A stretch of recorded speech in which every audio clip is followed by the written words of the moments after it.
ఒక్కసారి గుర్తు తెచ్చుకోండి జగన్మోహన్ రెడ్డి గారు, గత 5 ఏళ్ల పాలనలో మీరు చేసినటువంటి అరాచకాలు. ఏ రోజైనా ఈ రాష్ట్రం ప్రశాంతంగా ఉందా?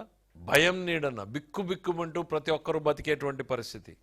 ఒక రాజకీయ పార్టీగా తెలుగుదేశం పార్టీ, కూటమిలోని పార్టీలు ఈ రాష్ట్రంలో పోరాటాన్ని కొనసాగించాయి. ప్రజాస్వామ్యాన్ని నిలబెట్టడానికి ప్రజలు సరైనటువంటి నిర్ణయాన్ని తీసుకున్నారు. అందుకే ఈ అద్భుతమైనటువంటి తీర్పునిచ్చారు. మర్చిపోయారా?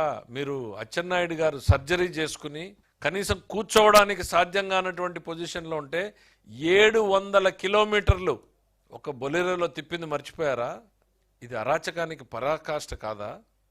కొల్లు రవీంద్ర గారు ఒక కొత్త ఇంట్లోకి అడుగు పెడితే తెల్లవారుజామున ఇంట్లోకి పోయి ఎత్తుకొచ్చింది మర్చిపోయారా? మా ధూళిపాల నరేంద్ర గారిని, మా బీసీ జనార్దన్ రెడ్డి గారిని, ఇట్లా చెప్పుకుంటూ వెళ్తే లిస్టు ఒక రోజంతా చెప్పొచ్చు. కానీ ఒక్కొక్కరి మీద మీరు పెట్టిన కేసులన్నీ, నారా లోకేష్ గారి మీద 22 కేసులు, మా గౌరవ ముఖ్యమంత్రి చంద్రబాబు నాయుడు గారి మీద 17 కేసులు, అచ్చెన్నాయుడు గారి మీద 14 కేసులు, కొల్లు రవీంద్ర గారి మీద 15 కేసులు, బీసీ జనార్దన్ రెడ్డి గారి మీద 11 కేసులు, ధూళిపాల నరేంద్ర మీద 16 కేసులు, జేసీ ప్రభాకర్ రెడ్డి గారి మీద 66 కేసులు, పులివర్తి నాని గారి మీద 31 కేసులు, చింతమనేని ప్రభాకర్ గారి మీద 48 కేసులు, రామానాయుడు గారి మీద 20 కేసులు, దేవినేని ఉమా గారి మీద 27 కేసులు, అయ్యన్న పాత్రుడి మీద 14 కేసులు, బీటెక్ రవి గారి మీద 14 కేసులు, కూన రవికుమార్ మీద 15 కేసులు, కాలవ శ్రీనివాస్ మీద 14 కేసులు, ప్రభాకర్ రెడ్డి గారిని 48 సార్లు అరెస్ట్ చేశారు, చింతమనేని ప్రభాకర్ గారిని 15 సార్లు అరెస్ట్ చేశారు. ఇట్లా ఇంకా చాలా పెద్ద లిస్టు.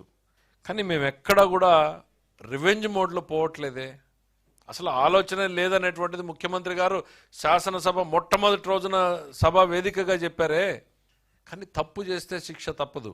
మీరు అరాచకాన్ని రెచ్చగొట్టడానికి, సమాజంలో శాంతి భద్రతలకు విఘాతం కల్పించడానికి మీరు ప్రయత్నం చేస్తే ఖచ్చితంగా చట్టం తన పని తాను చేసుకుంటుంది. మీరేంటి చెప్తున్నారు? లిక్కర్ కేసులో చూస్తే సామాన్యుడు బతకలేడా? సామాన్యుడి దగ్గర నుంచి డబ్బు గుంజినటువంటి ఈ కేసును చూస్తే భారతదేశం రేపు నివ్వరపోతా. ఇంకా మాకు కూడా తెలియట్లా ఏం ఇన్వెస్టిగేషన్ జరుగుతుందని. మేము కూడా మీలాగే పేపర్లో చూస్తూ ఉన్నాం.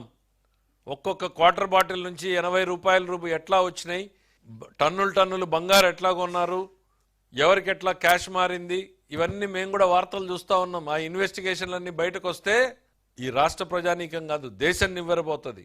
ఢిల్లీలో జరిగిన స్కామ్ ముఖ్యమంత్రి ఉన్నది 100 కోట్లు, ఇప్పటికే 3000 కోట్లు దాటిందంటున్నారు.